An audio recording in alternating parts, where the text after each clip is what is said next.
Check 1 2.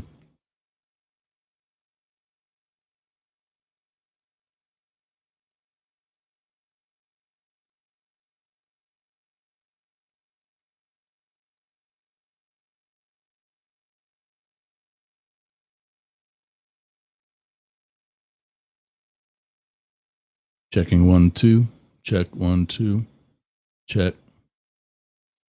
Twitter's and 11 o'clock there. Let's go on the air. Let's do this.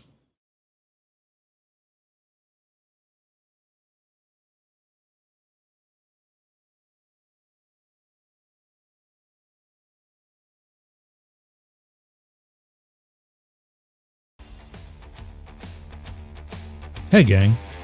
This is Up the Middle with your hosts on the right, the homeless conservative Blake Fisher, and on the left, the Democratic nominee for Congress in the 7th District of Ohio, Matt Deemer. And somewhere in the middle, I'm retired Secret Service Special Agent Ross Yergz. You'll come to know me as Yergz. Let's get to it.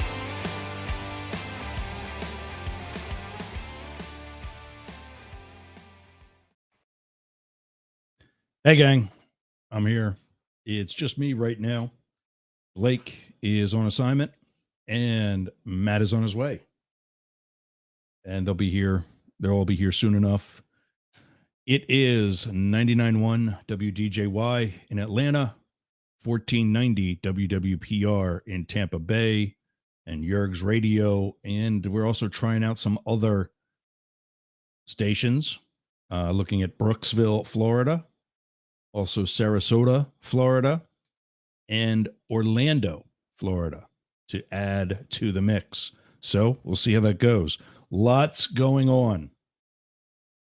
Not really sure where you've been for the past week, but in the event that you've been under a rock,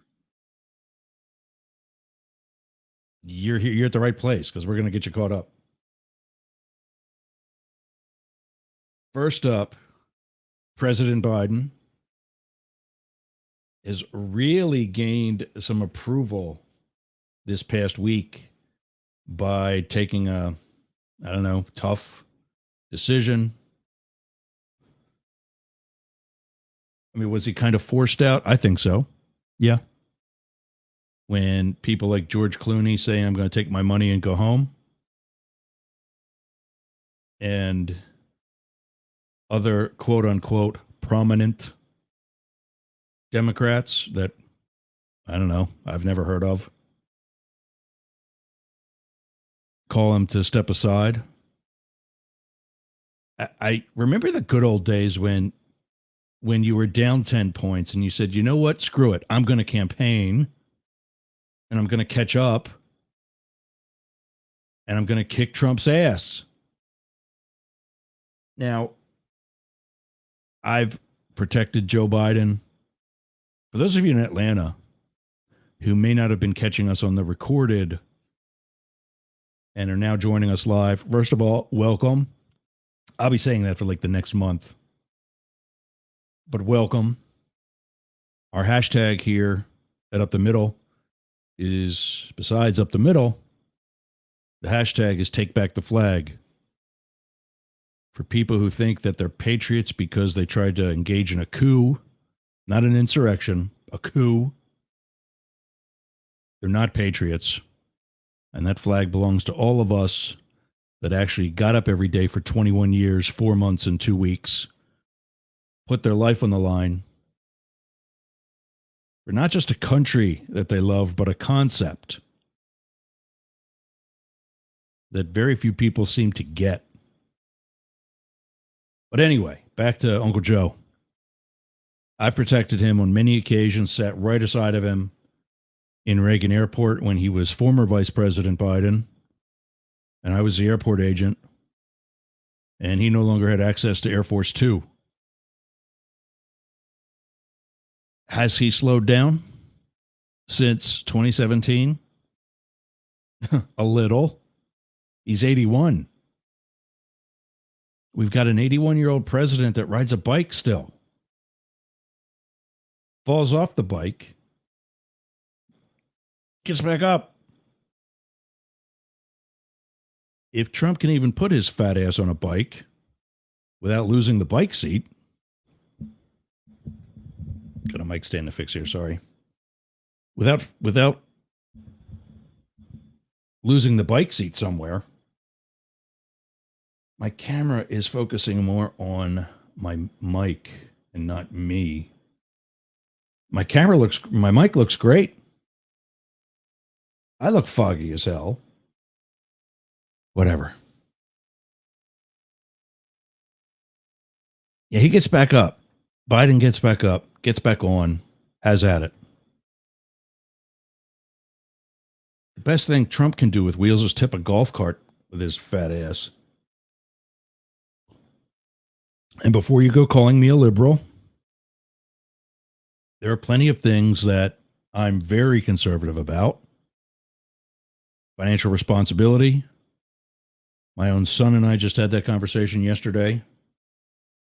Ended peacefully and on good terms, although it was tense.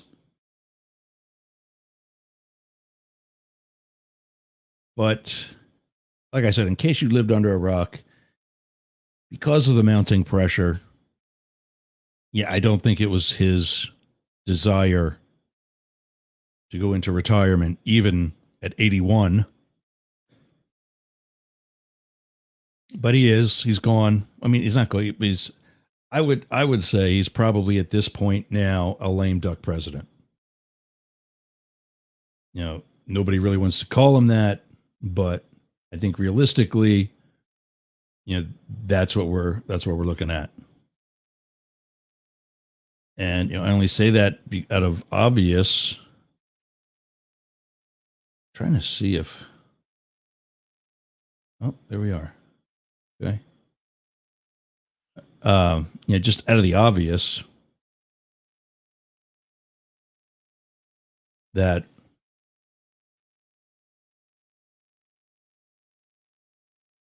Secret Service is, oh, Dan Bongino, I love you. You give me something to talk about. And of course, Benny's on the case. Oh, my. Stop everything. Forget about talking about a historic move by the 14th best president in history. Benny Johnson was back at the Trump assassination site. He's on it, man. Stay up in Pennsylvania. Stay up in rural Pennsylvania. You're loved. Tampa doesn't like you. Oh, I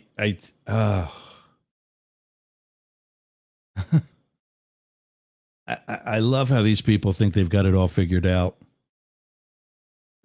I was brilliant to come up with this career in retirement. I was at places like that. For 21 years, I was at places like that. This guy goes there for 21 minutes and think he's, you know, located the Zapruder film. Oh, it's just painful.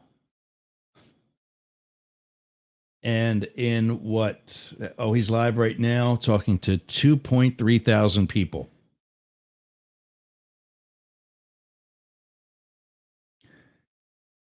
Well, I guess we thought unemployment was low.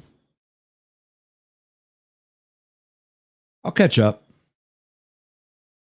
I got to find his phone number. Wouldn't that be cool to prank call him? Speaking of calls, prank call me. Make yourself useful. Put the number up here. It's 1-888-88 Yergz. 888-88 YERGZ. And I think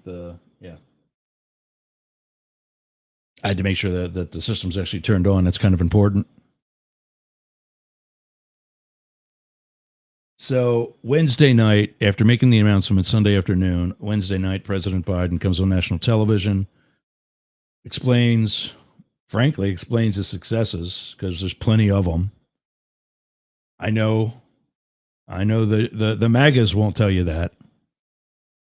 Oh, this is a disaster, because Trump wasn't. At least you said he was in 2020 when you ran against him. You said the same thing earlier this year when you ran against him. Now all of a sudden you decided to vote for him. Because that is not hypocrisy at all. Not at all. I'm just trying to check out my Rumble account. I don't know how to work this. It's so many other accounts. Can't you just... Oh, and this Matt Wallace guy is still going on the Joe Biden body double thing. Shouldn't you be looking for Kamala Harris's body double by now? I mean, just kind of thinking out loud here.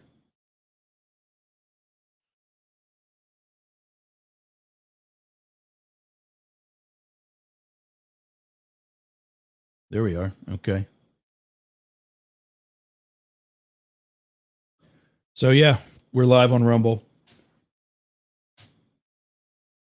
And switching over to YouTube, checking that out. Making sure everything's active, going well.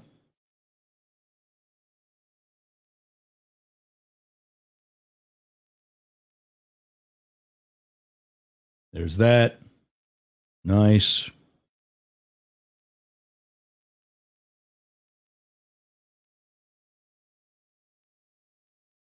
Oh, Twitter. I refuse to call it X. I refuse to call it X until there's one on Elon Musk's forehead. Goof. Oh, why are we not looking like we're live on Twitter?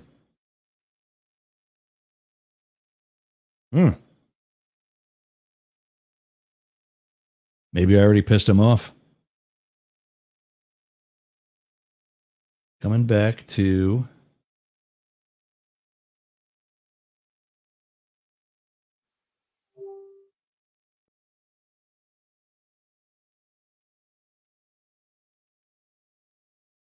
Yeah, some Nate J. I hate when people... I don't know what the term is, but when people like say namaste to everything. First of all, it's an introduction. It's a salutation. It's actually not it's a greeting. It's not a goodbye. But yeah, anyway. Do I have on some of the oh no, that's not today. That's why that is.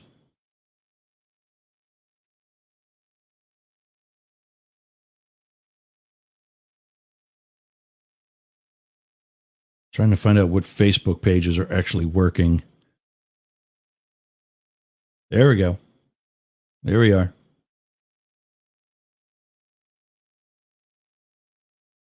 Good. So I'm actually going to shut them down because I'm not going to go checking back on them. It's slowing down my computer. So Biden has stepped out. What I really enjoyed earlier this week, I think it was yesterday, was watching Van Jones from CNN. I actually get choked up over it. I thought that was cool. People don't get choked up over Trump. He's got party mates forming political action committees to vote against him. Is that successful? Good job, Donnie. Rally those troops. I stand by what, an 8-year-old statement, Val? I stand by an 8-year-old or so statement. He never wanted to be president. Never wanted to be president. Why do I say that? Well, first of all, I will give you some privileged position information.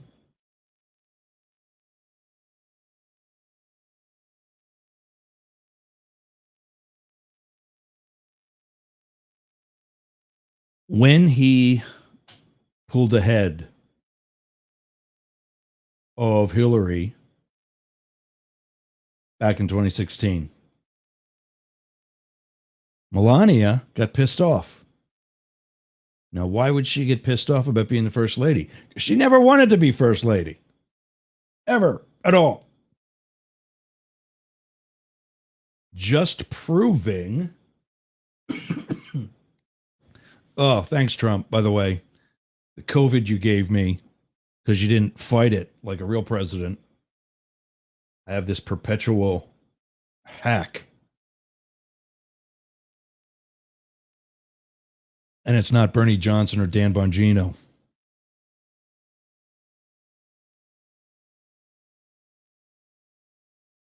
He never wanted to be president. Back in the earlier 2000s, when he wrote one of his pamphlets,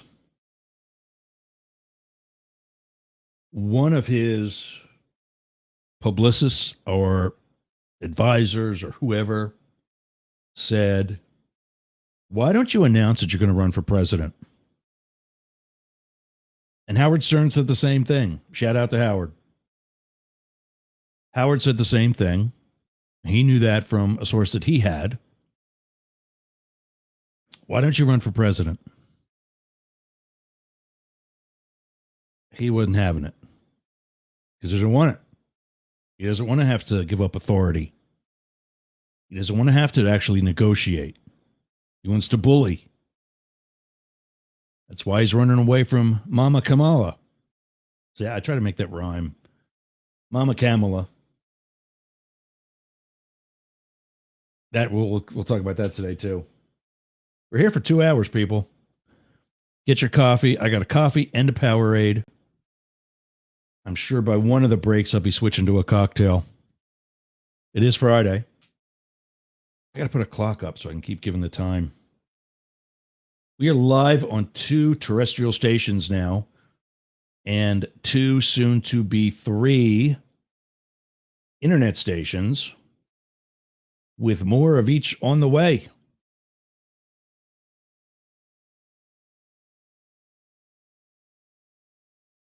$11:17 on the East Coast. That makes it 3:17 in the UK. Shout out to everybody across the pond.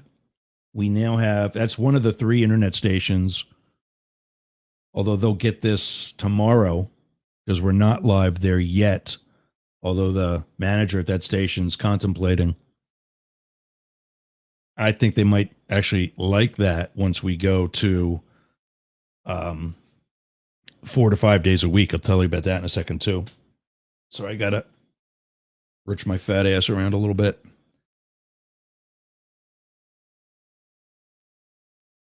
So Biden has put it up to the American people. I should actually be sharing this so I can go from one to the other.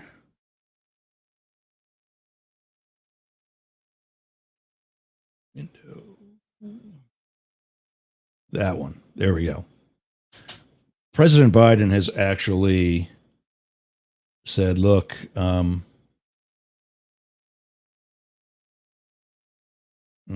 we go. He's back. I have a computer that is specifically designed for this, and even now I'm doing so much more. I just don't think it is as robust as what we tried to make it be. Oh, well, I'm way too small on that one, but I guess I'm on radio, so it doesn't matter. Radio, social media, social audio. I'm really waiting for Chatter to get the desktop version. That's an app I really like. It's a spin-off or a result of alleged poor management at Clubhouse. Another app that I'm still fond of. Don't have quite the following there, but we're growing. But Biden said in his speech Wednesday night, it's up to you, the American people. Let me move that. Oh, I can. Look No, that's not what I wanted to move. Son of a bitch. Wanted to try to move me to the. What if we did it like that? No, that's still just as weak. Whatever. So I think we have a co-host.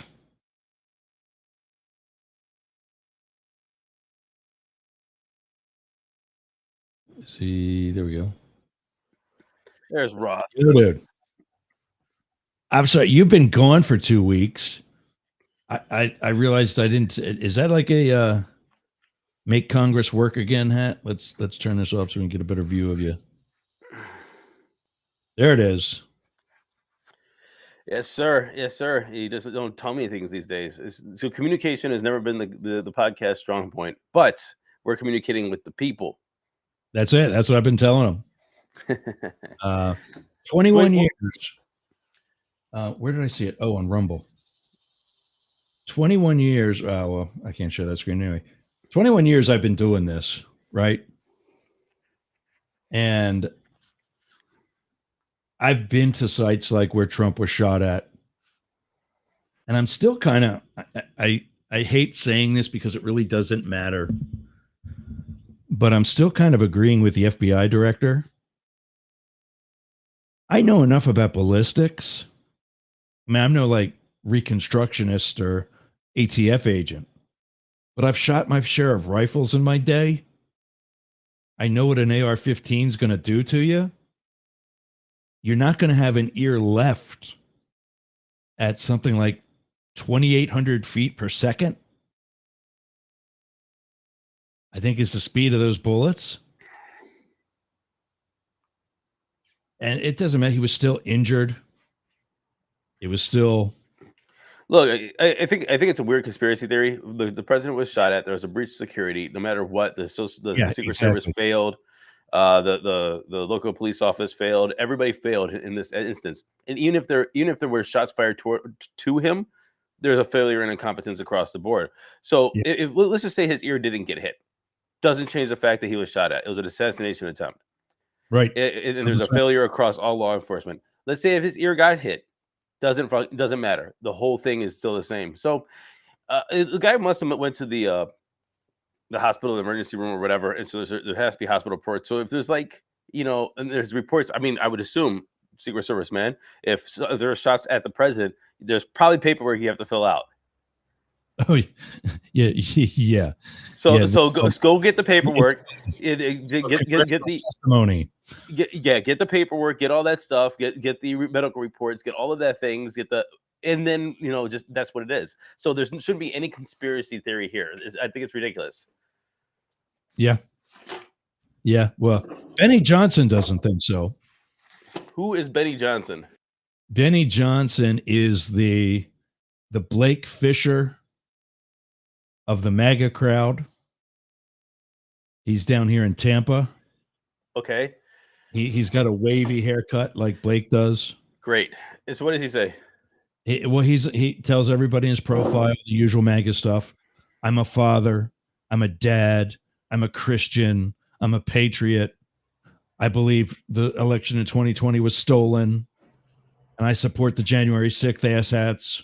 Mm-hmm. That whole... He's got the Betsy Ross flag flying behind him. So he thinks that the assassination attempt was a setup?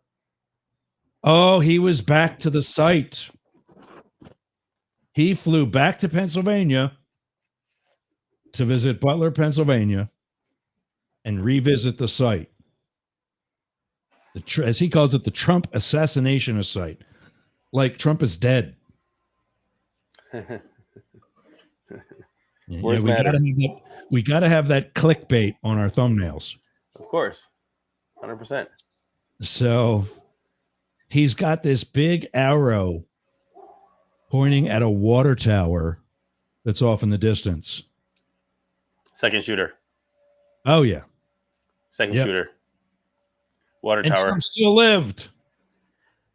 Well, it just shows you they're not bringing the best people over there, huh? If you can't get them at 150 yards and a water tower. Not saying that you should get them, making that clear. But I'm just saying it's just some bad shooting, man. Well, that's why I shot down the Biden conspiracy theory right away was because he's running around saying that the economy is so much better and he can't afford a decent assassin. That doesn't make any sense. Yeah, right. Right. Look, you see these guys that take this stuff really seriously, and I'm not even talking about like security and so on and so forth. Just shooting, and Yeah. how they treat their guns and how they train themselves and their bodies and their God, yeah. This is a meditation for people, and when they go into these situations and they make a skill and a craft out of this, you're not messing with somebody. If you're within 2 miles of somebody, you better be taking cover with some of these guys. So look, this was a kid that was obviously had mental challenges. He There's a lot of strange things about him. And you know what? I won't put past any conspiracy theories, but I don't like to dwell in conspiracy theories when we have real issues and real problems. And the real issues and the real problem that we have is there was an assassination attempt against the president. Conspiracy theories aside, even if they were there, still that's what happened. If it was set up, it doesn't matter. It doesn't matter. We have to figure out what happened with the Secret Service, what happened with the the law enforcement, and make sure that doesn't happen again to anybody else. Yeah. Move forward. If more information comes up, then you change your view. Right now, we take everything at face value because the security of former presidents, no matter who it is the Right. utmost importance for the United States of America. I've not made it a secret that I'm not a Trump fan, but that doesn't mean that I think he should be even shot at, let alone actually shot and killed. Yeah, definitely not cool. Like President Biden said, at all, period. Right. But that was 100%. the first story, is that he stepped aside on Sunday and addressed the nation on Wednesday. And what I was saying was actually pretty cool from it was watching Van Jones get emotional over it on CNN on Thursday. You know, to really kind of articulate the historic move that President Biden made, as much as, you know, the right knuckleheads want to say about how it was an obvious choice, pushed out, he's too old, whatever, this, that, or the other thing. Having studied presidents since I was only 18, I might know a little bit about them. That is not a decision that's ever really just been made unless they were on some level essentially forced out. I think it was Lyndon Johnson who would be one of them when he didn't seek re-election. And right. That's, you don't run for president because you're a nice guy. You don't run for president just because you want to serve your country. For $425,000 a year, you want to put up with all that? Oh, it's 425 now? I thought it was 400 flat. It's something like that. It's in the low fours. Yeah. Sound like I'm selling a condo. But yeah. So you've got a little bit of an ego. And if you are a decent enough person, then some of it is also pride. And that's okay. So making a decision like that to step aside makes you worry about being seen as a failure, which he is anything. I mean, in less than 4 years, he's been labeled by political scientists to be the number 14 president out of 46. He's not even finished his first term, and they rated him that high. That's not bad. But as a result, and as such, you know, obviously, story number 2, when he pretty much before we go over to the story number 2, let me just comment on story number 1. So last week, as you know, I am running for U.S. Congress, and Right. more and more Democrats came out to, very few, but more and more were starting to come out to say, "Hey, Joe, you got to step aside." Um, Last Saturday, I think it was Senator Sherrod Brown. He's running for re-election this year, and he came out to say, "President Biden, you need to step aside. Thank you for all you've done, but you got to end your campaign." I think it was his words, "End your campaign." I came out within a couple hours, and I supported Senator Brown, and I did To that. be And I clear, was he's from Ohio. Senator Brown is from Ohio. He is my senator. He's running for re-election, and I think I was the first. I was the only congressional candidate in the first congressional Democrat congressional candidate or congressperson in Ohio to also support Sherrod Brown with this. I want to tell you that first of all, I want to say that I'm very disappointed at the Democrats at that time because of the emails that I got from them. I haven't put up here. Are we on AM radio right now? We're on FM radio right now. Oh, we're on FM radio right now. Perfect. So That's no never swearing, more no swearing. But in Yeah. reply to my very well written, polite email of asking Joe Biden to step down and supporting Senator Brown, we got replies of "F you back," "F you very much," no, he doesn't. You effing moron. Let me see what other ones. "No effing way, you punk. Grow a set. Eat a bag of D's." So, and so I'm very disappointed because here's the thing: is Democrats always label the MAGA Republicans to be the uncivilized ones, and that's what we got back from Democrats from a Democratic conversation that we should have about our president and who's going to be our president or our candidate elect going forward. I thought that was very disappointing, and I hope that every Democrat that's listening to this right now it should know that you should be better, act better, and communicate better, because that is something that you expect from the other side that you always label, and then that's what you put through towards your Democratic candidate over here for U.S. Congress. That's the number one thing. The second thing I want to say is people always were asking why I was supporting Senator Brown and not supporting the president. This was not a zero-sum game. I'm supporting somebody that I trusted at the time, right? Or not at the time. I trust. This is somebody I've had multiple conversations with. Somebody who's donated to my campaign. Somebody who supported and endorsed me in the last election. This is somebody that I know and I see on the campaign trail, opposed to somebody that I don't know, and also somebody who's in the Senate that has privy to information that I don't have. And finally, somebody who I know does not just make up headlines like Marjorie Taylor Greene or whoever just for the clicks on social media. So this was a measured response, something that he probably thought about really long and hard about what's happening on his campaign. And so a little bit behind the scenes to the reason why I supported Senator Brown in asking Biden to step down is for the past 2 weeks, we've made thousands of phone calls to supporters, thousands. And probably the Brown campaign made probably tens of thousands of calls to supporters around Ohio. The number one question, and I'm not talking about by a margin, by far, probably about 8 out of every 10 questions was Joe Biden questions, debate questions. What are we going to do? Is he okay? Do you support him? The fact of the matter is, instead of running our own campaigns, we were campaigning for Joe Biden. And that's not what can happen. You can't have a senator running for re-election in a state that has went 8+8 Republican running a campaign for Joe Biden. He has to be running a campaign for his own seat. I have to be running a campaign for my own seat. So it was really pretty simple of a calculus for anybody who was running a campaign at that point. So that's my perspective on that first topic. So yeah, I remember you saying that it's.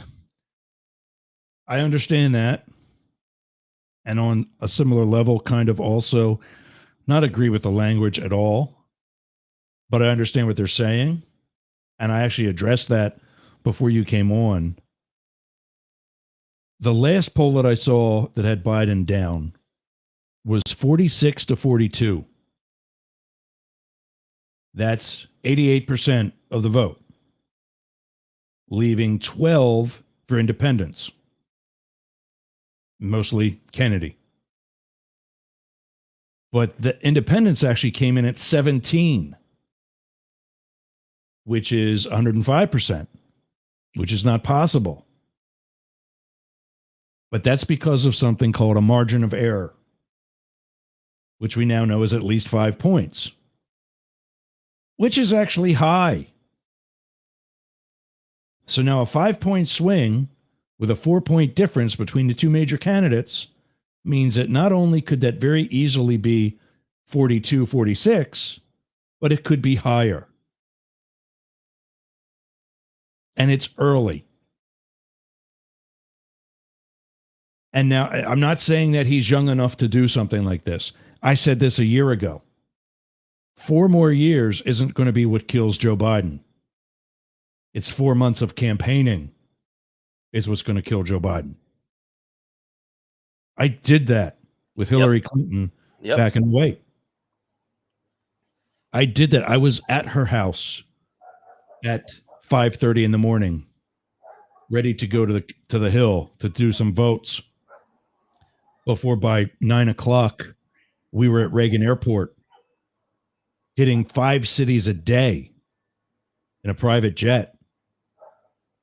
To come back by 11:30, 12 o'clock at night, to be back at 5:30 in the morning again. Yep. And we were doing that every day. Right. That's what you need to do at this time. This is what you need to do, and Biden was not able to do it. So, just to piggyback off what you were saying, is that's what we're looking at as candidates. And look, the margin of error is sure, whatever. But we needed. I think the proof was in the pudding.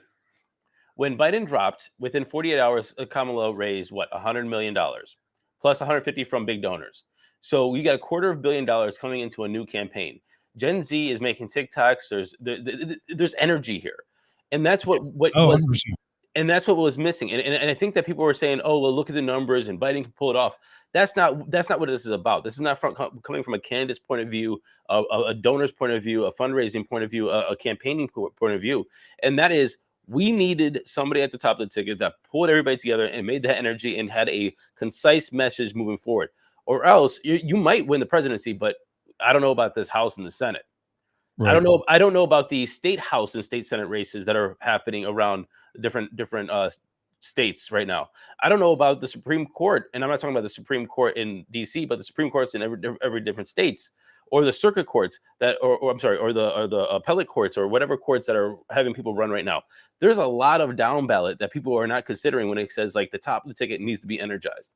And the proof was in the pudding. Right when he dropped, we have energy and people are inspired. And if we can keep that momentum going forward, then I think we actually have a very good chance against a base that has been inspired by an assassination attempt.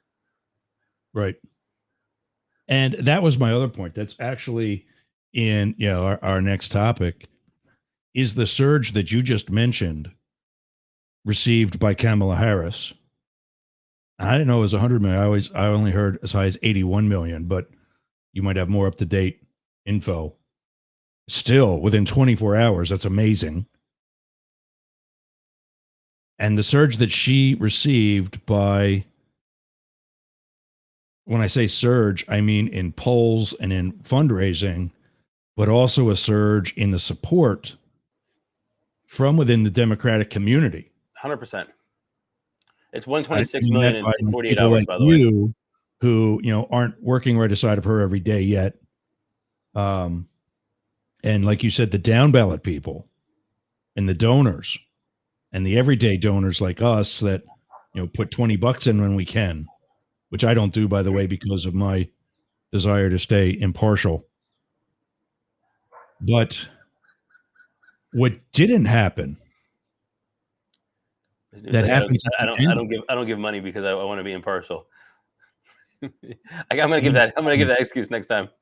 I'm gonna say flat out, who not to vote for if they're fascists like DeSantis or Trump, or the other guys that are like Ramaswamy and the other knuckleheads that are out. But what didn't happen this year is the surge that Trump should have had at the end of the Republican convention. He was still pretty much statistically tied or barely leading Joe Biden. And that's a sign. I said, with or without Biden, I strongly believe that we are going to see, I don't think it's going to be a slaughter or a big blue wave, but I think it's going to be a strong showing. And I think it's going to be a pretty solid win for the Democratic tickets. And I've always said that. I think it's going to be a win for the Democrats. Well, look, it's still early. We don't know how everything's going to go. But let me just pull this back, because I think that we get too comfortable with this conversation of who's going to win, who's going to lose. Trump has a base that is going to show up no matter what. We have an independents that might swing one way or the other, and we're not too sure how they're going to swing. And that's honestly, with Joe Biden on the ticket, they're either going to stay home or they're going to vote for Trump. Concern. And now we have a new catalyst in there, especially when we have a VP. We can talk about our VP bets here in a little bit. I hope. But when we have a different VP, that's going to change the ticket as well. But I think one thing we don't talk about when we're saying like, oh, you know what, it's going to be a slaughter in 50 or 46, 44 when we're talking about polling or whatever the polls are, that doesn't matter. What matters is that 10,000 votes within that swing state, that capturing that electoral vote. It doesn't matter if we get 81 million or 100 million votes. It doesn't matter if they're in the wrong states and they don't get the electoral votes. And so I think that we are bamboozled by these polls, not because the polls are right or wrong, is because it doesn't target where we actually should be looking at. And that should be the Arizona, the Nevadas, the Wisconsins, the Georgias, and Pennsylvanias, and so on and so forth, where 10,000, 30,000 votes is the difference. And now that we have Gen Z maybe motivated, I think that we have a very big, very, very good chance of getting that electoral vote. So that was kind of a segue into one of the other last minute additions. There we go. Having to use different browsers to. All right, well, we'll just talk about it then. I'm not going to clown around too much. One of the last minute stories that I pulled up for today that just came out was how Michigan. There we go. Michigan, in a latest poll released by Newsweek, Donald Trump gets no black votes versus Kamala Harris in a new Michigan poll. That, I think, is beyond key. Because it's probably not the only state where that's going to happen. I call BS. All right, why do you say that? You're not like Newsweek, or just not realistic? You said no black votes? That is BS. I mean, well, that's ridiculous.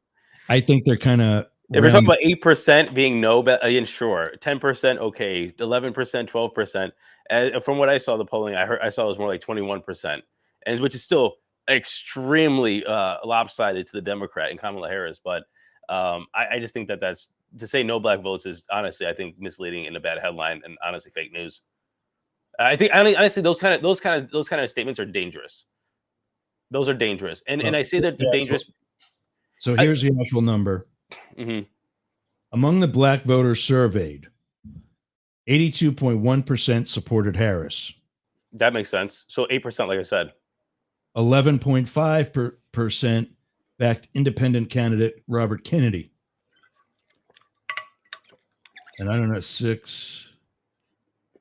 It still lives, it says, and none supported Trump. Well, it still leaves 7%. This is, how can, that doesn't make any sense. Kind of sort of like the one I quoted earlier that totaled 105%. You can't have 105%. It doesn't make sense. That's why I call it BS. First of all, there are black folks that are voting for Trump. Like it or not, you're not going to persuade them by guilting people. I think that's a head scratcher. Huh? That's a head scratcher for me. It's just not factual. And I think it's dangerous. See, here's my beef with this. What I'm saying is the head scratcher is that black people voting for Trump at all. Oh, sure. He doesn't like you. Sure, but here's why I say it's dangerous. I was just reading an article on my podcast a little bit ago, and it said that Van Eck says Bitcoin's going to go to $52 million in 2050. For and I hate those headlines. I'll be And even dead if in it said 2050. What do I care? I mean, I'm still going to be around, and so buy some Bitcoin now, and maybe you'll be a multimillionaire. I'll The gift it reason to why you. the reason why I say that kind of stuff is dangerous because first of all, they're baiting. It's a fake prediction. Right. It's using an authority figure as like making it seem like real news. It's giving Right. people's hopes up to do something that might be irresponsible for their personal lives or financial situations in the hopes of something.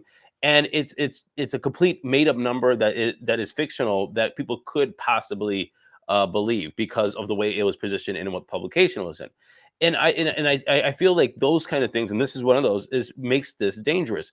Is that by saying that no black people support Trump, makes people say like, oh, okay, now we're gonna win. We have the black vote. It's no big deal. Let's just calm down. No, we are not calming down, and you can't calm down until November 6th, and the results are out. Right. And I just think it's dangerous. No, I agree. I think the other thing it does is it well, like you alluded to there, it makes it presumptive.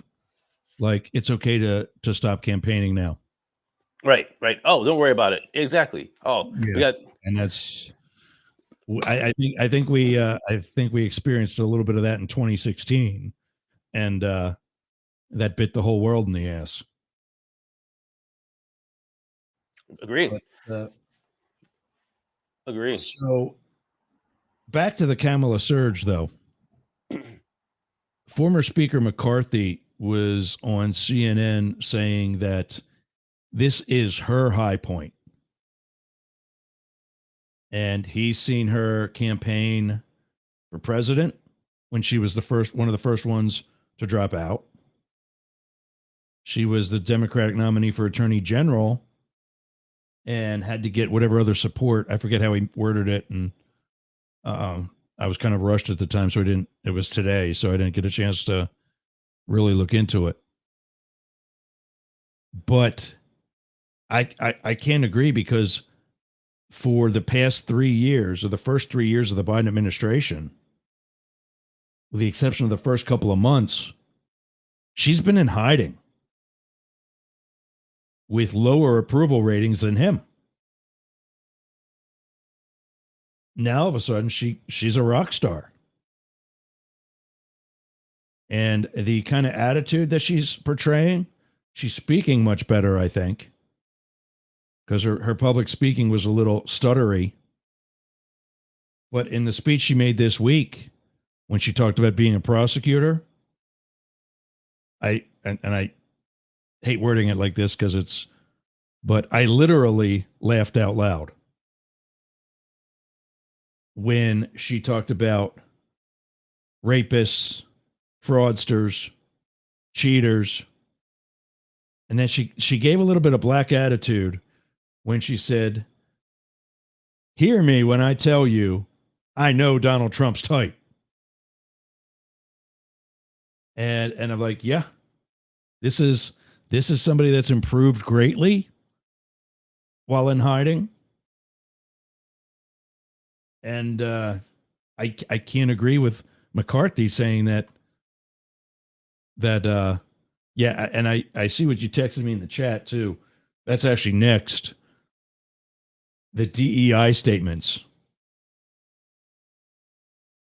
And yeah, I forgot about this one.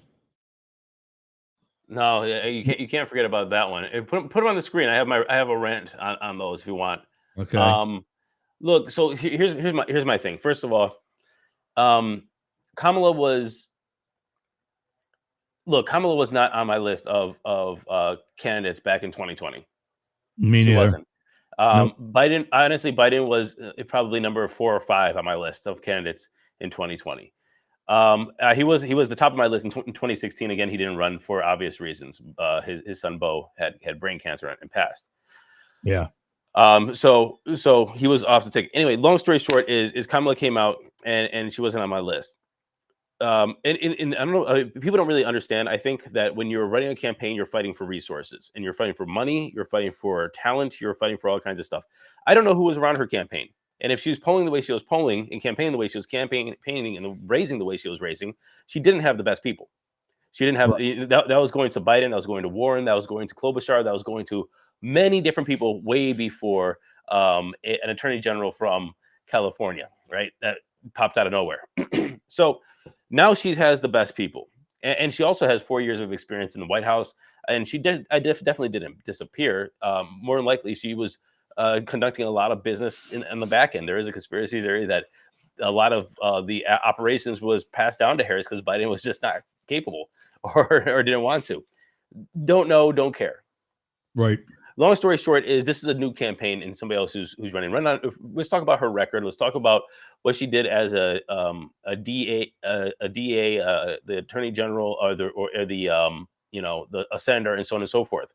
But what we do not do, and this is what you have up here, is we are starting to see racist and misogynist language coming out, and I think it's absolutely this, and even Mike Johnson, the Speaker of the House, came out and told the Republicans, was like, guys, you can't do this. This is not good for us, and it's honestly unethical. They're calling her the original Hawk 2 girl, right? Yeah, I heard that. First, and that's and then they also call her a DEI hire, which let's break this down to what that means. You're a person of color, or you're black, or you're a slut, right? So that's what they're basically saying here, Yeah. by this covert racism and covert misogyny. Ultimately, that you were given the job without really qualifying for it. Exactly. You don't qualify it, even though you were a senator. You were, all these different things. You went to law school. You elevated your career. It's because you're black, or it's because you're the original Hawk 2 girl. That is absolutely. And I hope people understand that when they see this isn't fun. This isn't whatever. Call that out, and let's talk about the policies. Let's talk about the people. Let's talk about the positions that they made, the votes that they made, and the job that they did. And if you don't like her, that's fine. But by saying that you're a DEI hire is basically covert racism. By saying that she's the original Hawk 2 girl, there is nobody that would say, hey, well, maybe not Ross, but Ross, Matt, you slept with all kinds of women to get your job, and then think that as a bad thing. And yeah, I had to take you out of that one, man. Yeah, an example. But you know what I'm saying? It's like that conversation doesn't happen, and so they're just basically saying, and I want people to understand what they're saying and poke it through, like that is racism and misogyny. And the other thing is, and one thing that I really feel passionate about through this whole election is that another covert racist statement, and it really upsets me, is because she is Indian Jamaican. So people are saying that she's going to be the first black woman president, and so on and so forth. And they did the same thing with Obama. And every time they said it's the first black president, they always said, "Oh yeah, but he's half white." Or and you know what they're going to say with her is she's not black, she's Jamaican. The hell does that mean? Or she's not black, she's Indian. Or she's not black,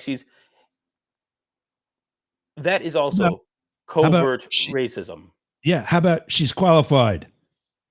I can promise you that Kamala Harris, when she's playing on the playground or she was over her friend's house, nobody called her the white girl. Yeah.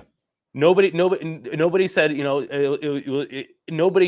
she was always classified as that other person, right? And so, first of all, let her define herself. Second of all, please don't just use those, but she is an Indian, or but she is a Jamaican, but she is not this or that. Or if somebody calls her Jamaican, like, oh, but she's also, that is literally just taking away from her identity, and which is also something that is complex and personal, something I know quite a bit about myself. And I think that's just also racist statements from Grandpa at the Thanksgiving table. I'm trying to find something else that I've seen in a bunch of different like profile pictures on Facebook and such. and it reads something along the lines of, imagine if Kamala Harris was married 3 times, cheated on all 3 of her husbands. No, yeah, and had 5 kids with him. Yeah, exactly. You know, and how she would be treated as a result. I'm like, yeah, it's kind of playing the same card we just talked about, but it's also a fair statement. It's a very fair statement, and honestly, that's why being a woman is hard. It's like it's damned if you do, damned if you don't. If you Right. do have a couple baby daddy and a couple kids, then all of a sudden you're non-qualified. And if you don't, you have a vice president candidate calling you a cat lady. Right. And it's like I don't know. It's like you can't. The only perfect thing is that if you're married to a man with a couple kids and you stay at home, cook dinner, and shut the hell up. That's the only acceptable woman that's out there. Oh, sorry.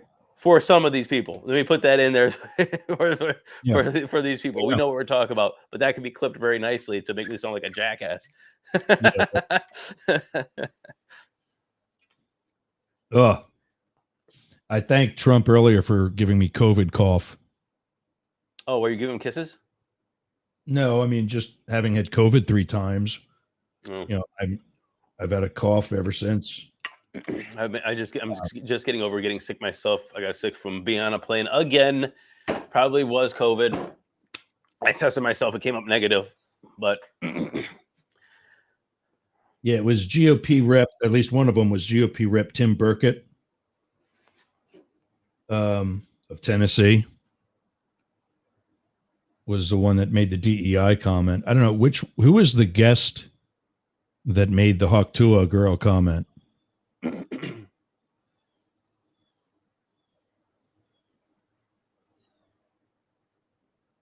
I'm getting lost now. Hold on a second. Who was the person that made the Hawktua comment? I don't know. I sent you the whatchamacallit.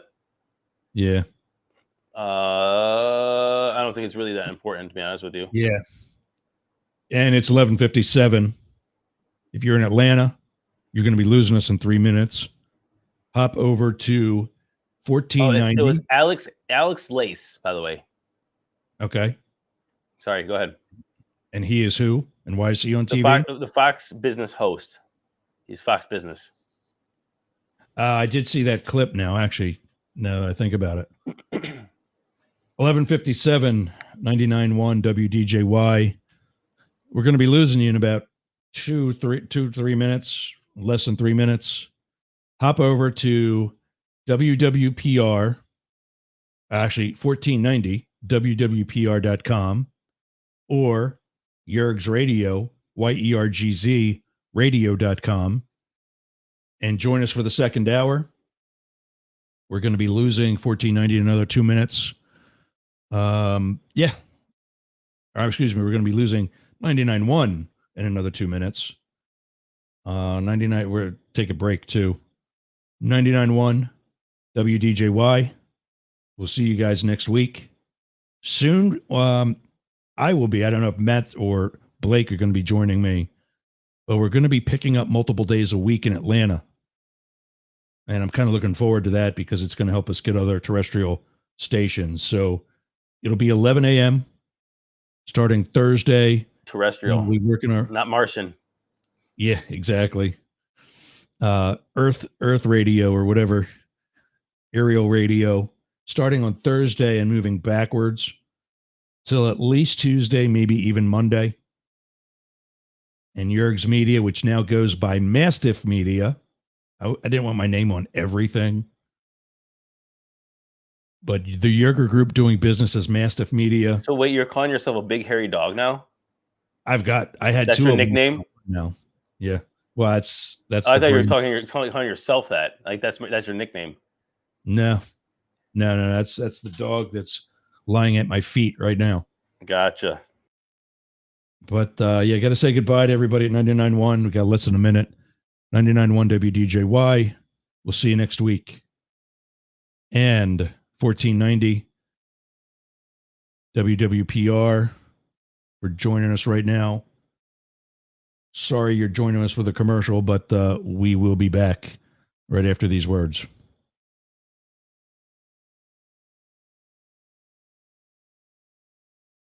Smell nasty. Do you want to freshen it up a little bit? Go to aromabypeter.com. Check out all of Peter's candles. It's what we burn here in Studio Yergz. I'm burning right now leather scented candle. That's right, leather scented. So go to aromabypeter.com/Yergz and check out his candles today. I'm Jane Stahl, retired English teacher, and with my BFF, Susan Bebeck, we manage Studio B Fine Art Gallery in Boyertown, Pennsylvania. We showcase the art of hundreds of local artists, publish books of the poetry, prose, and art of local writers, offer classes, art parties, workshops, discussion groups, cater dinners. We've even hosted a wedding. And we're here to be the go-to place for friendship, learning, and fun in our community. Virtual tours of our exhibits are available right here on Yergz Radio. Let us introduce you to some amazing art and artists. Check out Jane Stahl and everyone at Studio B in Boyertown, Pennsylvania. Please visit our YouTube channel, Talk TV 24. How's your website doing? I'll tell you how mine's doing. It's awesome. Yergz.com is gotta be the best website for anybody in podcasting or any sort of broadcast solo journalist like me. How did I get that? Limit Break Digital. Limit Break Digital did my website with Yergz.com. They did YergerGroup.com. They take care of my marketing, my branding, and help me get the message out to you. Go to limitbreakdigital.com/Yergz for 10% off your next project. That's a $3,000 site, Yergz.com. And you can get 10% off that by just going to limitbreakdigital.com/Yergz today. Talk to Jay. That's my guy. We all got a guy, and Jay's mine. limitbreakdigital.com. Hey gang, it's Yergz. Right now, our country is about to embark on yet another controversial presidential election. I have an actual question, legitimate question, as a political scientist and historian by education. If you are a Trump supporter, I want to hear from you. I want to know what your appeal to Donald Trump is at this time. Please email me news, N-E-W-Z, at yergz.com. News, N-E-W-Z, at yergz.com. Thanks.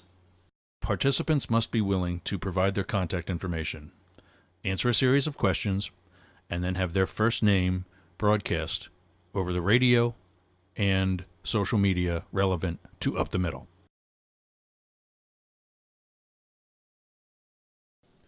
Do you have a podcast? Of course you do. It's probably one of the reasons why you listen to us. Well, I got something for you. Flowsend.ai. All you do is take your pre-recorded data, click, drag, and drop right into the inbox for Flowsend AI. Click a button, and out comes everything that you're going to need. From the transcript to content such as keywords, titles for your episode, the timeline, posts for LinkedIn, posts for Twitter, Instagram, other smaller platforms, all the things that it takes you hours to do in literally minutes. So go to flowsend.ai. Tell them Yergz sent you and get your subscription today. Worth every penny. Flowsend.ai.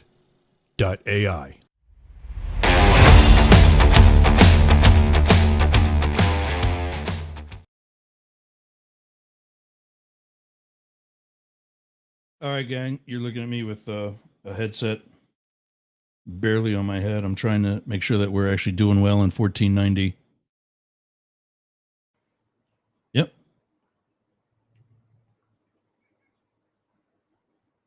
So are we on AM radio now? Now we're on AM. Yep. Well, look at us. Yep. Now I'm making a switch. Look at us. All right, great. Hi, everyone. It's on AM radio. And where are we? Welcome, Atlanta? 1490. Yep. Tampa Bay. Tampa? 1490 WWPR. Hopefully we got some people joining us from 99.1 who does our first hour. Where'd we leave off? Where did we leave off? Did they hear our first hour? 1490. Well, folks there may have, if they joined us through 99.1 or Yergz Radio. That's great. So where did we leave off at? Well, one of the things that I wanted to goof on you a little bit about why, and only you because you're here today. Blake's not, but I'll hit him up too. We got in a discussion a couple of weeks ago. When you place a vote for somebody like this, who are you electing? What are you talking about? When you place a vote for who? Biden or Trump? Okay. Or are you just electing them? Also, are you electing their administration? And I was of the opinion that you're electing the administration that they are eventually going to pick. And you and Blake both disagreed with that. Very much so. And Mayor Pete does not. Some other talking heads, and I don't remember who because I was too busy dancing up and down because they made me write to take better note of who it was. But I just think that, I mean, if we're bitching about Merrick Garland, if we're bitching about Pete Buttigieg or anybody in the Biden administration, aren't we really blaming Biden? Or same thing during the Trump administration when he blamed the people who he told us were the best of the best. We elected then the best of the best. And if we didn't get it, that's their fault, but it's also his. You don't think so? Yeah, but the buck stops with the president. That's where we're electing the president to do that recruitment and that hiring. And he takes off his headphones. He didn't hear anything I said. Yeah, I did. You said the buck stops with the president, but I think I'm going to have to put my hair up in a man bun or something every show. Look. Here's the thing. Or hire a producer to check to make sure everything else is actually live like it's supposed to be. Here's the thing. I think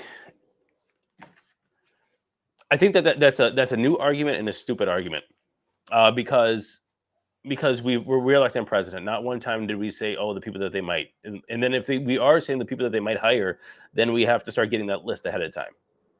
Give us the list of the people you're going to hire then, and then we can vet those with you as voting for you as president. But we don't get those lists. Second of all, it's not a priority for people because honestly, not many people know a quarter of who's in the cabinet. That's the second. That's the other thing. I agree.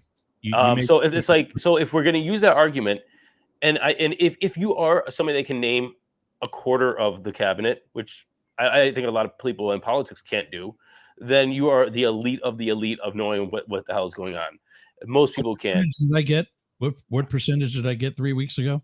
I don't know. You can name them right now. I have the list in front of my face. Pete Buttigieg. Okay. Merrick Garland's the AG. Okay. Kamala Harris is the vice president. That's technically that's a given. It shouldn't even be on there, but okay, give it to you. I did have a third. I had Anthony Blinken is the Secretary of State.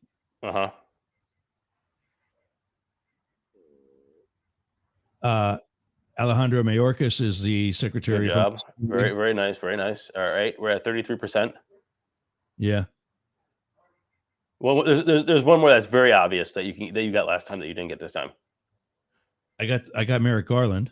Yep. I counted that. There's one more that's very obvious. Secretary of State Blinken. Treasury is Janet Yellen. Yeah, that's who you got last time that you didn't get this time. All right, so you're betting almost 40%, around 38%, which is damn good. Yeah.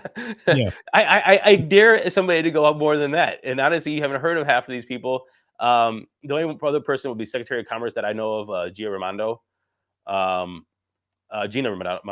Sorry. And that's pretty much it, to be honest with you, for me as well. Yeah. And look, let's just cut the BS. You say we're hiring the cabinet.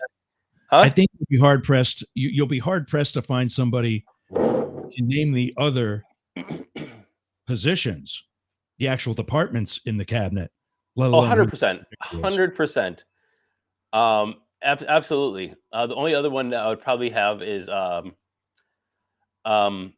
HUD secretary, but it used to be from Ohio, but she retired. Anyway, long story short is look, I think it's just it's a bad excuse. I think it's a new talking point that's trying to stick, but it doesn't stick.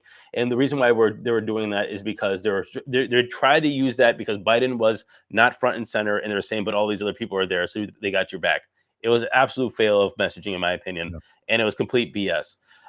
With that said, is if you want to go back to the Trump cabinet, there are a lot of people that you said that but you'll be hiring Trump's people. Well, let me say this.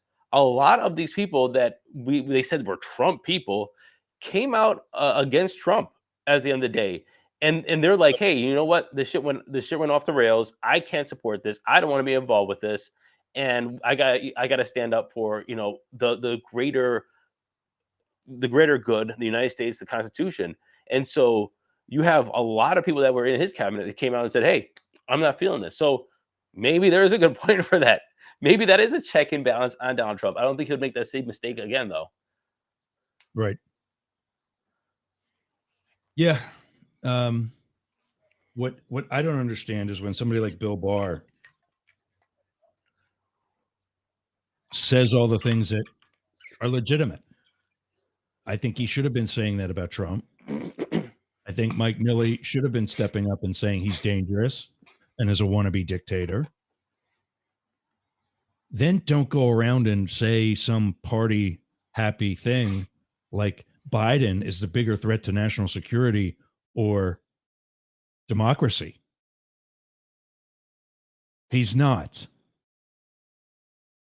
Because if you're going to go with the Democratic Party has been lying to us this whole time by saying he was capable and hiding him when he wasn't,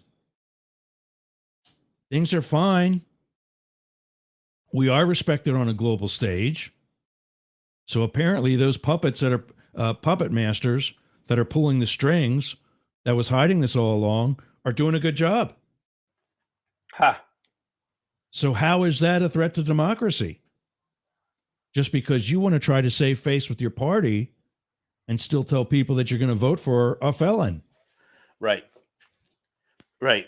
It's literally this manipulating talking points in the media and people's emotions, and I think it's just it's what they do. It's what I know it's how you run campaigns, and it's nothing new, in the history of America, the 248 years. But I also think that we have to call out the bullshit. Just because you're saying it doesn't make it true, and it doesn't matter if it's your party or not. And that was just complete bullshit. I'm sorry, complete BS talking points that shouldn't stick. It shouldn't stick, and I'm happy that it's going to die. Yeah, well, because that's my next question. His senility, his age, his whatever was what was the bigger threat to democracy. Now for Biden, you mean, or for both of them? According to Bill Barr and some of these people, Nikki Haley, who have gone back on their "I'm not going to ever vote for Trump," and yeah, that's it. Put those Deemer signs in the background. Yeah, I have another thing that I'm doing in a little bit after this show, so I'm just seeing how this looks. Make sure in the that's for your the next gig. Yeah, that's for the next that's for this gig too. So we're putting up here now. Yeah, Let's take this bag out of here. And what you were saying? I got distracted. You should still see the bag. We'll move the camera later. Yeah. All right. With Biden out of the picture now, and Kamala being the presumptive nominee, who, by the way, also this week, in a very short span of time, confirmed enough Democrats to win that nomination, enough Democratic delegates to win that nomination. Mm-hmm. Is she still a bigger threat to democracy, Bill Barr? Or can you come back and support anybody that's going to keep the actual threat to democracy out of office? What do you mean? You think she can come back and win the election? No, what I'm saying is Bill Barr was one who said Trump is a threat, Trump is bad, we can't have Trump, blah, blah, blah. And now within recent months has backtracked on that and backpedaled and said that he's still going to vote Republican and that the bigger threat is Joe Biden. Okay, let's pretend that's how you really feel. Joe Biden's not in anymore. Now what? Who are you going to vote for now, Bill Barr? Yeah, I understand what you're saying there, but look, there's a lot of people that wanted Biden to drop, and they said that they'll still hold their nose and vote for Biden. And so, look, he's a Republican. I don't think that I don't think that he's being hypocritical, to be honest with you. I think that it's just party politics, and at the end of the day, it's like if you don't hypocritical. I mean, okay, fine. You're right. It is hypocritical. It is hypocritical, but it is not unsuspected. It's just how it works. I mean, you do, like I said, there's plenty of Democrats that came out that said, like, Biden isn't capable. Biden needs to drop. Who's even running the country anymore? And then it's like, well, you're going to vote for Trump or RFK Jr. or Marianne Williamson or, well, she's out because she lost the primary, or Cornel West. They're like, no, hell no, I'm going to vote for Biden. But so it's like, I said that. Oh, well, then you said that. Great. Then but it's the same thing. But I'm not holding my nose to vote for Biden because he's still, like I said, got enough people with him that are very knowledgeable, already have 4 years of experience. Maybe the usual standard is that Blinken will step down because he's burnt out from travel. You know, Obama had both Hillary and Kerry. I forget who, but Bush had two as well. Colin Powell was one. And I'm brain farting, but I think there was some other senator where his secretaries of state. Because that's a long position. That's a long 8 years for that position. But yeah.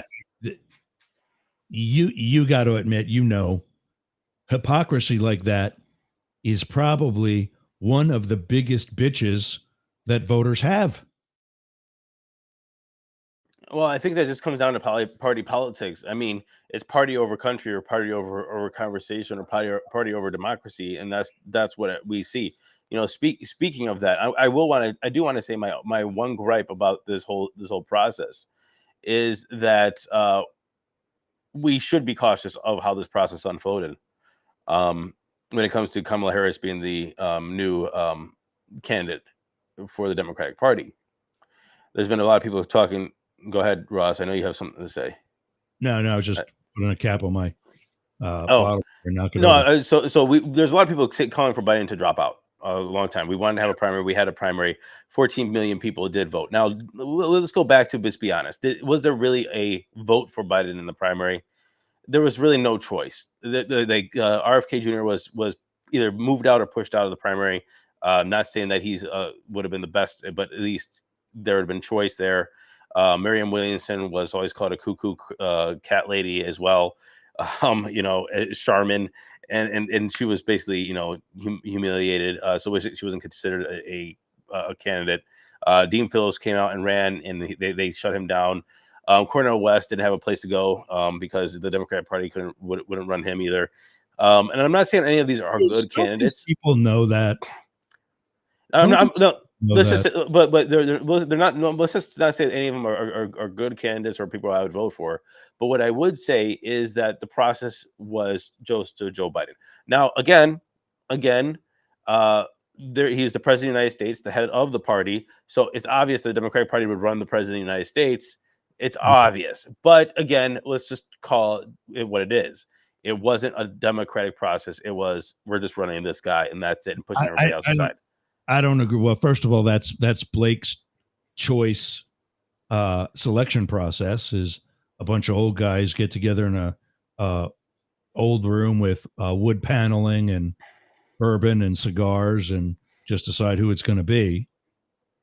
But isn't that something going into it?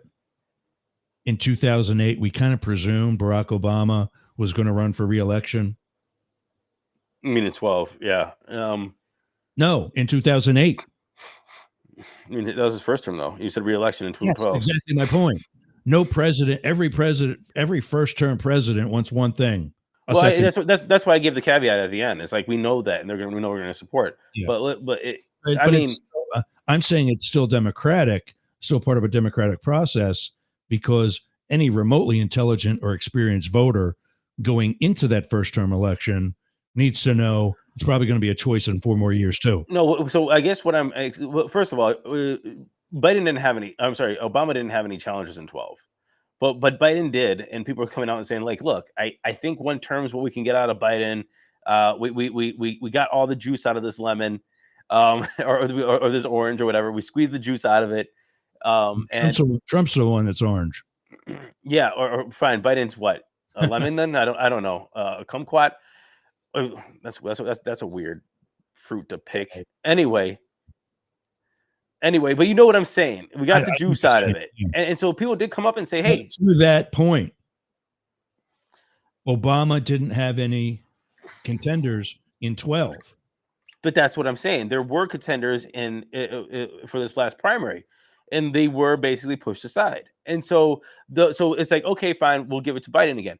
But then we come to this point where he's like, you know what? I hear you. I can't run again. And it's pretty obvious you can't run again. No, and now all of that was washed away. And we say, okay, this is our person.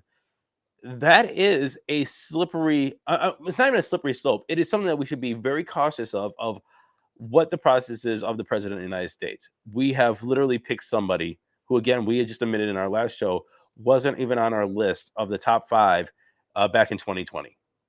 Yeah. So what changed, right? And it's not like we get a vote. And the delegates, people say, oh, but the delegates are voting. The delegates are pledged to somebody before they even go to the thing. It's not like they go there and they talk about it and they go, hey, yeah, let me get 5 votes for Biden over there and 3 votes for somebody else over there. No, they go in there voting for Biden. It's not like there's a choice. And even before you become a delegate, you have to write down and say that you are voting for this person, or else they don't even choose you. And so don't tell me that there's a democratic process, even though it is legal, it is a process, whatever. Don't tell me that there's an actual choice of the people going into this. And so in Kamala's defense, she called for, I heard it was something like 10 hours one day and 10 hours the next day. All of the delegates that she could got them on the phone and asked for their vote. And because I don't think Biden should just carte blanche transfer the vote of the delegates.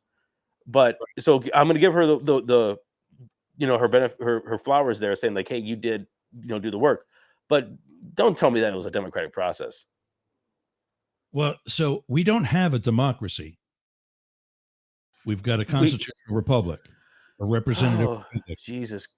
I come on, guys. Can we stop that? That literally sounds like the MAGA talking point. It's like, hey, it's a republic. Yes, no, it's a form of democracy. It is a form of Yes, democracy. but it is It a is a form form of of democracy.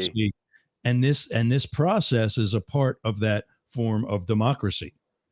I Yes, see your Ross. slippery slope part. Yes. The most exhausting statement in the history of politics. It's not a democracy, it's a republic. If you can keep it, and It's a right now it's a struggle. republic. The most exhausting talking point in all of politics, in my opinion. No, I think anything trying to convince a MAGA supporter that they're the right team makes me want to take a nap. But that's my whole point about when you elect a president and vice president, is that you are electing them and the cabinet that they put into place and the decisions that they make in the future. 60 as of yesterday, or I forget the date. It wasn't yesterday, it was before that.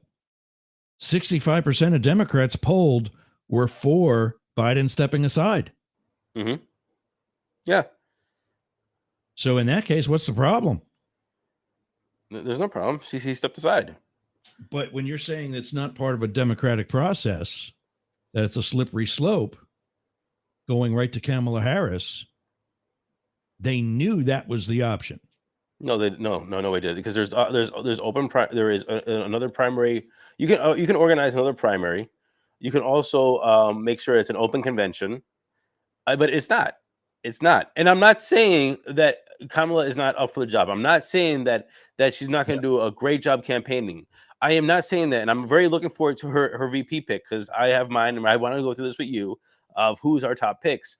But what I am saying is that you took this person and you put him in the place of being the Democrat of half the country nominee for president without a vote to the people, without running a proper primary, without competition. There's no competition. We didn't see some ambitious people. Newsom backed off, Pritzker backed off, anybody else, Mark Cuban, Matthew McConaughey, whoever else you want to put on there, Taylor Swift.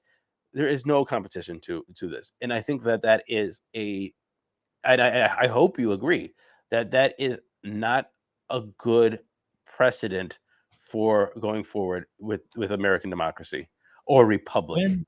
When was the last time that we've had a sitting first-term president voluntarily say, you know what, I've had my fun. I'm going to, in the middle of campaigning for that second round. Johnson, right? But that was before he even started campaigning. Well, then this is all unprecedented. But again, just because it's unprecedented and we are in uncharted territory doesn't mean that we shouldn't envision the model that we want it to be. I don't want to be just given the model. Don't give me something and don't call me give me poop and tell me it's a bologna sandwich. Well, then next week when everybody's back, I'm going to moderate a debate between you and Blake. Why does Blake thinks this is how it should be? Blake is not for primaries at all. Oh yeah, that's right. That's right. Yeah. And he said he would rather sit with party members in a dark, I'm envisioning, some Washington, D.C. townhouse in the den, the second living room. That's the office of the den, on a bunch of leather sofas with wood paneling and bookshelves, a dark maple or walnut stain. Well, that walnut sounds sick. Yeah. That walnut. Glasses of bourbon. Yeah. And cigar smoke filling the room. Saying, well, I like Matt. Well, Matt's a kid. He's a newbie. We want young, but do we want that young? He's for that conversation going. And then all of a sudden they come out the next morning after pulling an all-nighter and saying, our candidate for president is the third guy that nobody even knew was in the room in the first place. That's his primary system. I'm more of the opinion, yes, we do use primaries, but instead of spreading them out over 6 months, it's all on one day. We're all campaigning for president 10 years in front of the actual election in the first place. So don't tell me we don't have plenty of time. Right. Make it Super Tuesday in the spring. I agree. The travel is no longer an issue. So everybody can stay safe. Make it the first thing of summer. Or and if it is a more like what Blake is saying, make it a parliamentary system where the Democrats that you elect pick the person, right? And it's the elected officials, not another election that's delegates. Because first of all, a lot of people don't know that this delegate process happens. A lot of people aren't involved. Like the people aren't involved. They don't know that it's like a pledge before you even get there's a promise. Yeah. Hey, it's not a vote. It's not a debate. It's not a conference. It's a rah. It's a party to say for the person that they're reelected. And so like it used to be. It used to be. It isn't anymore. That's when you found out who your candidate was at the results of the convention. And quick shout out to everybody joining on all our social media. If you're just joining, remember, we now start at 11 a.m. Eastern on all those same channels. But our newest one is 99.1 WDJY in Atlanta. I've been talking too much. I'm going to let you take over. 99.1 WDJY in Atlanta. They are, and my camera keeps crapping out too. Did you see that? Nope. Good. They're only with us for the first hour. 1490 WWPR in Tampa Bay is with us for the second one. Matt's with me today. What up? We're trying to figure out. Well, the usual thing we do every week is sit here and solve the world's problems.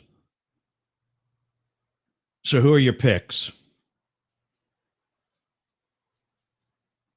Pete, first of all, let's go back to 2020. Sure. And with all those people that were running for president against Biden now, I said the same thing back in 2012, 2016, 2020. When there's 20 people on the stage for, primary contenders and they're trying to have some semblance of a debate with 20 people, then Biden wasn't even my 20th choice. But like I heard a comedian say, when it comes to him versus Trump, I'll strip naked, crawl over broken glass to vote against Trump. But with all those 20 or so people on stage, as a political scientist, I've said, if they had the foresight needed to be the president of the United States, they would be able to see they'll never be president of the United States. And that's kind of like an infinite loop trying to figure out how that's going to work. But I think you kind of get the point. Now we're looking for a vice presidential candidate all of a sudden. Who do you like and why? I like Mark Kelly. From Arizona. Mark Kelly from Arizona. Look, I just think that he is this. How do I want to say this? I feel like he's this old school, like more of an old school politician. I don't even think he's a politician. He's just an accomplished individual that isn't an accomplished individual by being, a billionaire, right? Right. So I mean, and so like he was a Marine. He's also better known for being an astronaut. I'm sorry, the Navy. Oh, he was in the Navy. Stupid me. I'm sorry. What'd you say? He's better known for being an astronaut. Well, we'll get there. We'll get there. He's done a lot of things. He's done a lot of things. He was in the Navy. He was an astronaut. He's a doctor. He's married to Gabby Gifford. He is a senator. He's just a very accomplished individual, and is from just a bunch of grit. You don't get to these accomplishments by accident, right? It's not like you make a company. Look, making a successful company is not an accident either. A lot of hard work and grit goes into it, but there is a lot of luck in that as well. To be very successful. Right place, right time, knowing the right people, blah blah. When you're talking about just accomplishing in the Navy or the Air Force, I'm sorry, the in the Navy or in NASA, it's on you. They will get you out of there, and it's not the luck of the market. It's not like I'm making Prime at the right time and I have a big name on YouTube. And I fight people on TV for fun, like this is not how and then it pops off because you have a name brand. So like it just shows a lot about his character. Second of all, I'm a huge NASA fan.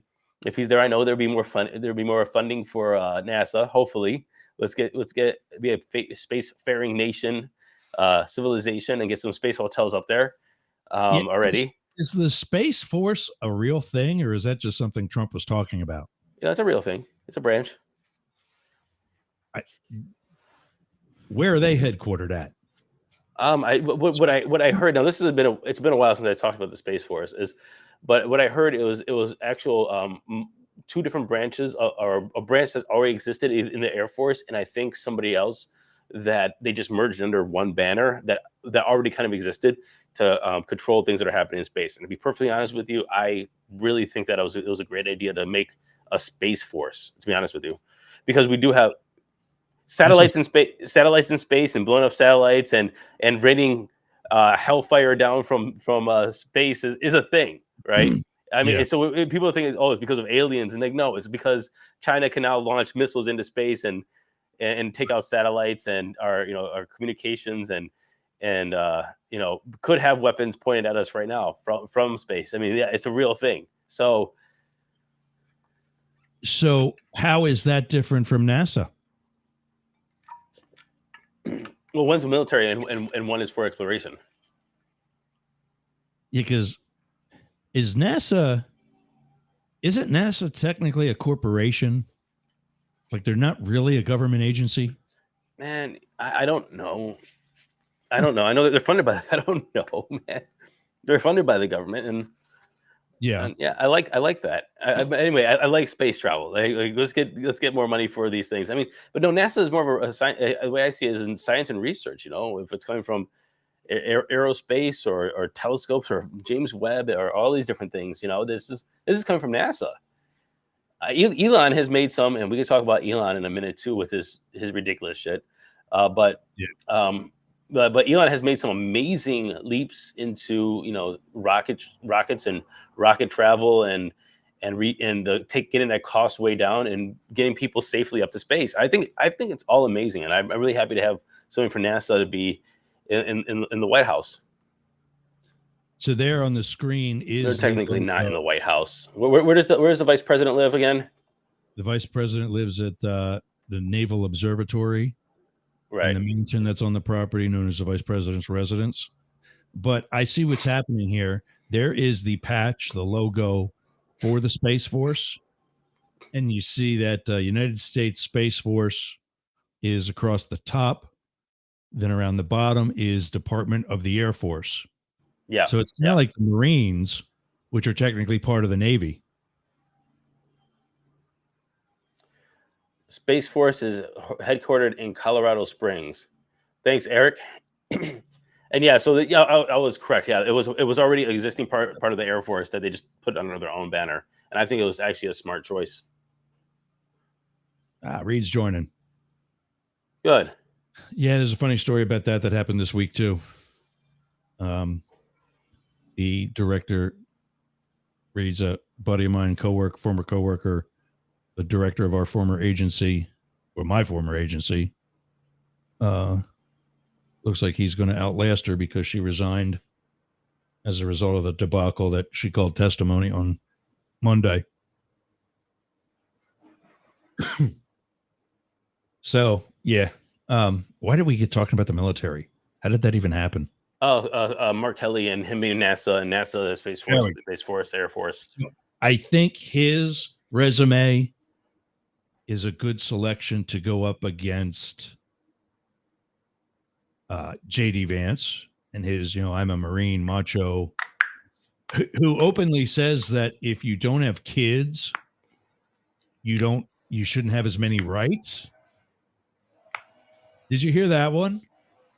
Yeah, he said something like that, but no. Because that makes him a good selection for vice president. Oh, what do these people think?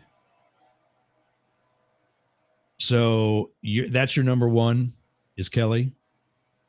No, my number one and my probably only one is Kelly, to be honest with you. The only thing that he's missing, in my opinion, is a little bit of charisma. Okay. And so a debate between him and JD will be like watching paint dry. But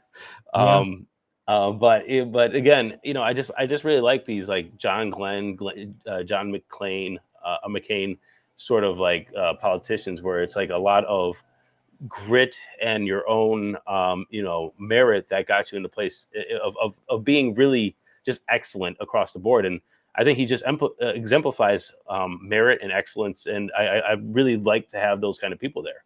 I don't know, I just really look up to people like that. So I have no problem with Kelly, with one exception. It's not necessarily a problem if there's a solution for it. And that is that he's not up for re-election in the Senate. Is that that you're willing to risk? Well, that's not a big deal because remember, Arizona has a Democratic governor. They're going to appoint somebody in the interim, and then they'll run for Senate in 2 years, and so they're going to be running as an incumbent as well. So I think that is a non-issue. Okay, all right, and that's why I liked Shapiro, or I'm forgetting his name, but was it, I think, North Carolina, the governor there who's about to term out. So he's not staying there anyway. Why am I blanking on his name? But Shapiro in Pennsylvania, that might be right. Shapiro in Pennsylvania is liked. He's also tight with Fetterman, who I think would have been another good choice. Yeah, with a little bit of rebel that he is, come to a Roy Cooper. Yeah, and that's North Carolina, right? Yeah. So we have. I'm really blanking on all these people's names, and so we have Shapiro over in they're talking about over in Pennsylvania. They're talking about Bashir over in Kentucky. I saw a graphic last night that had it down to Kelly, Cooper, and Shapiro. I don't know if it was just because that news agency liked those three, or I know what's her name, Tulsi. Who is the female pick? Whitmer. I'm sucking with names too. Gretchen Whitmer. Yeah, there we go. She already said no. Yeah, and honestly, I don't think it's the right pick for the time right now. I think she wants to be president and run anyway. And it's as much as they may be capable, a realistic thing that has to be considered is what a 2 female looks like and how appealing that is. Right. Right. I mean, it is a shame that we do have to take those demographic or those kind of ideas in, and it's not just the content of who you are and merit. It is sex and race and sexual orientation and all those other things that you have to take in consideration. And just talking about that, if you talk about Trump and his pick, JD Vance, which I think is a flub. The reason why Trump picked this is he thought he had it in the bag. And I said this before, when he picks his president or vice presidential pick, it's because he feels a certain way about the election. If he picked Tim Scott, it's because he felt like he needed to bump up those numbers. If he picked up something like Elise Stefanik, it means that he was having a hard time with abortion and messaging, and he needed to pick up women. And if he picked JD Vance, it was because he felt so confident with the MAGA message and MAGA base that he didn't have to do any of that. He messed up. Yep. He messed up. Do you? This was a question I had when all this came about. Do you think, speaking of conversations in back rooms, that Biden and company waited until after the RNC and after the selection to make that choice, to announce that decision that perhaps they made a month and a half ago? You know, I don't know if it's a conspiracy theory. I think it's more of a hindsight. No, I'm not saying conspiracy theory as much as I'm saying strategy. Yeah, I think okay, fine. If we want to say it's conspiracy theory or strategy, I would ask, like, how organized do we think that the party is as a whole? I would say that if anything, it was probably Nancy Pelosi, because they call her the shark. Something like that, and don't they call her the shark? And they do it because they say that she's always swimming around and she knows everything that's happening.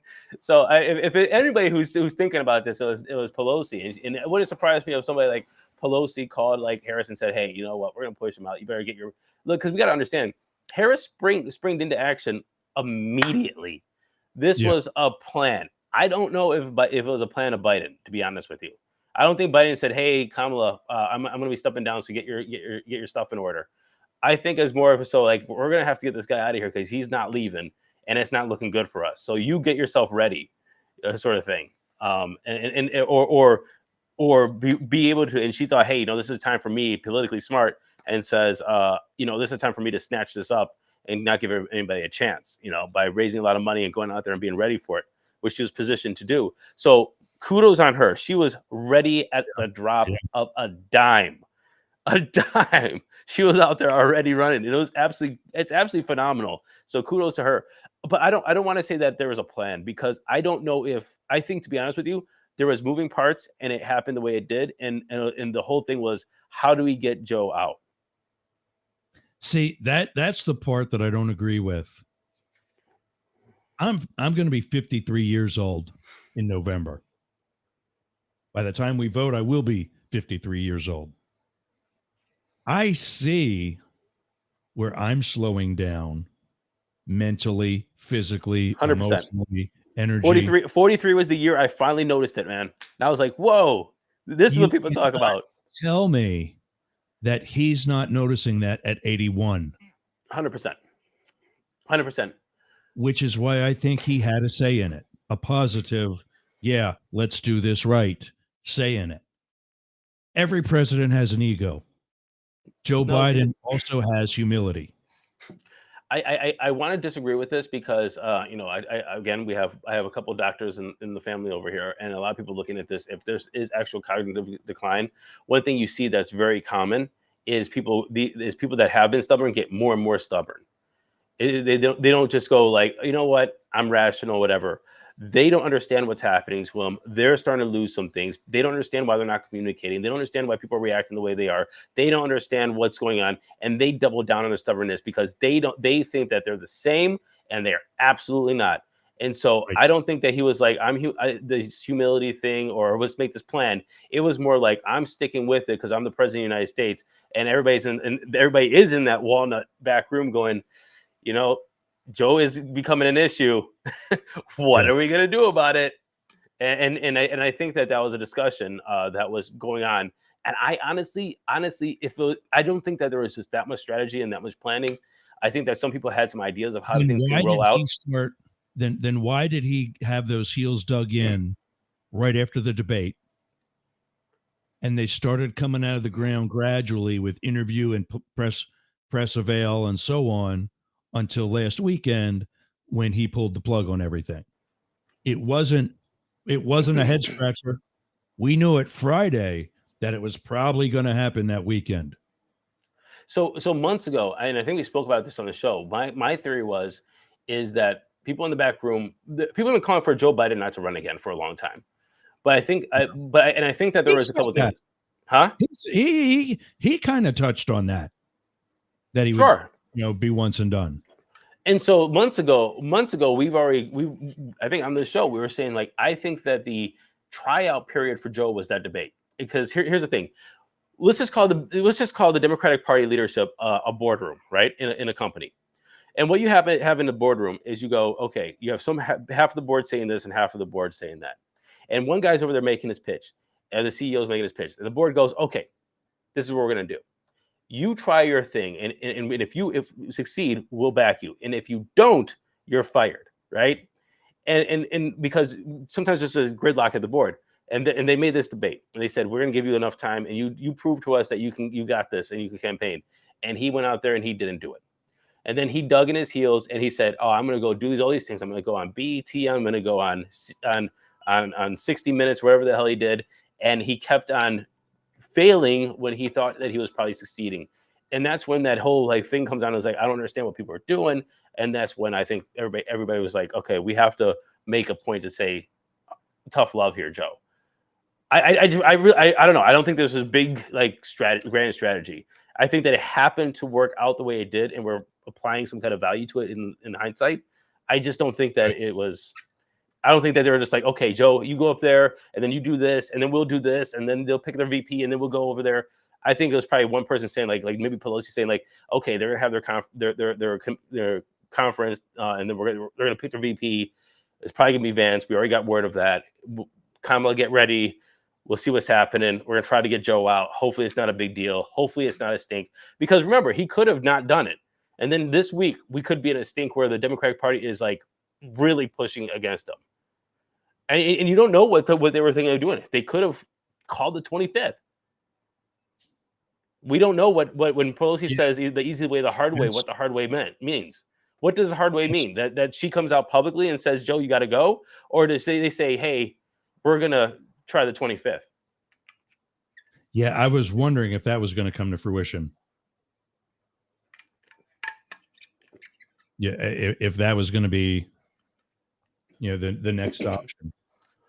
I mean, I don't know, man. I mean, it could have been planned. I just don't see it. I just don't see that there's that much coordination and foresight. I mean, there is, but I don't think that everybody's on the same page all the time, especially in this situation.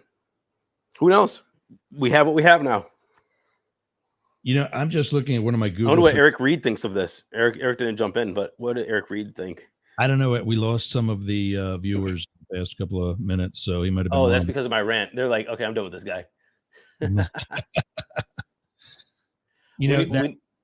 That story that we talked about earlier about results of a poll in Michigan, I'm seeing it's actually been covered by plenty of other outlets. So no black votes may be a bit of a stretch.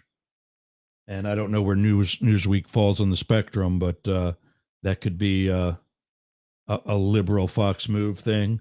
But there is some coverage, so we'll have to take a look next week. One of my old protectees is also in the news this week. He and the wife, well, I guess two of my protectees, have also endorsed Kamala Harris. Who, Obama? And that's Barack and Michelle Obama. Who were you? You were on Michelle, right? I was on both of them, but not as a full-time agent. I was with them when I was in the Washington field office, and when I was in the Protective Intelligence Squad, I was within arm's reach of Barack Obama 3-4 times a week because I was the guy in the crowd, or one of the guys in the crowd. Gotcha. Yeah, so Obama came out and endorsed Kamala, and you know what? Honestly, this is why Kamala is kicking this off amazingly. You saw the video of the phone call. I mean, they just had the foresight to say, "Hey, I'm just not going to come out there with a stupid statement. I'm Barack Obama. You get a camera, you get ready. We're going to script this. We're going to make this a thing." Yeah, brilliant. Yep. Do you think, because if we're looking at telltale signs, he didn't endorse Joe in as many words, supported him, but also supported him. There were the rumors that he was pretty vocal on Joe stepping aside. And in less than the first week, he's behind Kamala Harris. I mean, I just think that helps me come to that conclusion that that this was on a schedule. Yeah, I think after a certain point, it became on a schedule, and everybody was working behind the scenes to make sure that they had a candidate or candidates to prop up. I mean, Kamala was the obvious choice, like it or not, but because of And the Biden fund said situation, huh? Biden said that too. You know, I can't not endorse my own vice president, who I picked to succeed me in the first place. Right. Right. And that's kind of another reason, you know, going back to you're electing an administration, not just a person. If we go to just the person, that is somebody you chose also as a voter. Right. Right. We got about 4 minutes left. What are you doing this weekend? Parades, campaigning. What parades are going on now? Oh, there's like home days, festivals, and things like that. Okay. Yeah, so we got home days, festivals. We have cookouts. We have a couple parades. Picnics, and then but tomorrow morning, there's this motorcycle event called Fuel over here. Fuel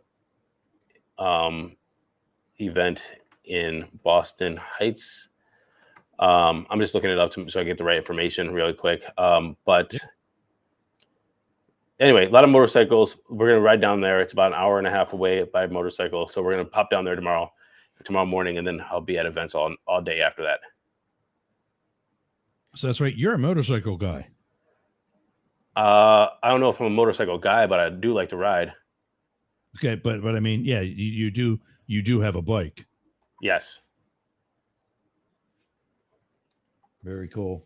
Yes. Yeah, so there's a bunch of guys with better bikes than me that go out on the weekends. That's right. You got what, a crotch rocket or cruiser? No, I got a Honda. I got a cruiser. Okay. So I mean, basically, you have one Honda and a sea of Harleys riding around. Right. And the thing is I rode the Harleys and I rode the Honda. If it isn't for the brand, the Honda drives better and it's just more reliable. It just rides great. And for the price, you get a lot for that bike. A lot. Good power, good tech, good, safety features and everything. So I just like the bike. But I mean, if it's coming from looks or the brand, I mean, Harley has the brand and everybody rides Harleys, but I would get an Indian Scout. I tried it, just doesn't ride as good as the Honda. So don't know if I want to spend 12 grand on it. Yeah. Makes sense. Makes sense. 11:58 out in Oklahoma City, where Blake is doing some branding for his own podcast, The Homeless Conservative. You can check him out there, thehomelessconservative.com. You can get Matt Deemer let's put all that stuff up. You can get Matt Deemer at dailycryptonews.net and info at deemerforcongress.com. Don't forget to check out Yergz.flowsend.ai. Definitely, I'm going to use that this afternoon. Good stuff. What did I say? Did I put Blake up there? Blake at thehomelessconservative.com. You can get us all at news, NEWZ, at Yergz, YERGZ.com. That's it, gang. We're wrapping up. We'll see you again next week. Get ready for us to be a couple days a week. I don't know who's all going to be with me. These two have lives. I don't. So I'll be increasing the radio schedule and the podcasting and whatever else. We're going to go back. We've been putting this on. What is the thing you put the episodes on? Hey, I lost your sound. Oh, what do you mean? When I send you the episode. Oh, I put it on my Substack. DC and Daily Crypto. Substack. We're going back to putting it on Spotify and Apple and all the actual podcast Absolutely. Good job, sir. Yeah, getting better with all of that. And of course, on Yergz Radio. We'll see you again next week, everybody. Thanks for joining. And, Peace. peace out of here. Do I have something plugged up? Of course not.